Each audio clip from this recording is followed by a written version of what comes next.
కొడుకు తిన్నడో లేదో చిన్నోడు ఏం చేస్తుండొచ్చునో ఓ పారి ఫోన్ చేయరాదయ్యా మాట్లాడతా కండ్లల్లో ఉన్నట్టే ఉన్నాడు కొడుకు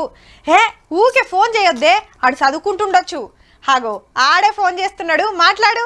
హలో చిన్న మంచిగా ఉన్నవారా మేము మంచిగానే ఉన్నాం కానీ మంచిగా చదువుకో పండగకు రారాదు అక్కగిట్లు వస్తున్నారు సరే బిడ్డ యాళ్ళకి దిను మొన్న వచ్చినప్పుడే నక్క నక్క అయినావు ఇగో ఇట్లుంటాయి కొడుకుల మీద కన్నోళ్ళ పాయిరాలు కానీ పెద్దగైనాక వాళ్ళు అమ్మ నాయనలను ఎట్లా అరుచుకుంటుర్రో వార్తలలో చూస్తూనే ఉన్నాం కానీ గిల్లు అట్లా కాదుల్లో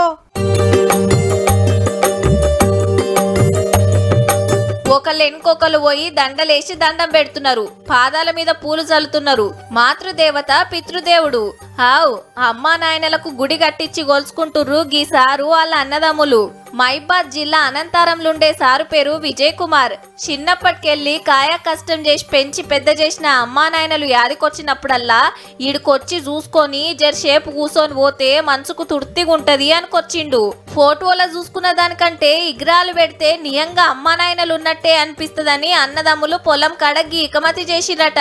అమ్మా నాయనల వర్ధంతిని ఊర్లో గొప్పగా చేస్తారట సేవా కార్యాలు సుతా చేస్తారట అమ్మా నాయనల పేర్ల మీద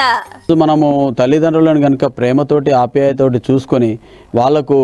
చివరి రోజులలో వాళ్ళకు అండగా ఉండి వాళ్ళతోటి ప్రేమగా ఉండి ఒక ముద్ద అన్నం తినిపించినట్లయితే వాళ్ళు చాలా సంతోషంగా ఉంటారు తల్లిదండ్రులను తిప్పలు పెట్టొద్దు మంచిగా చూసుకోవాలని ఆవాజిస్తున్నాడు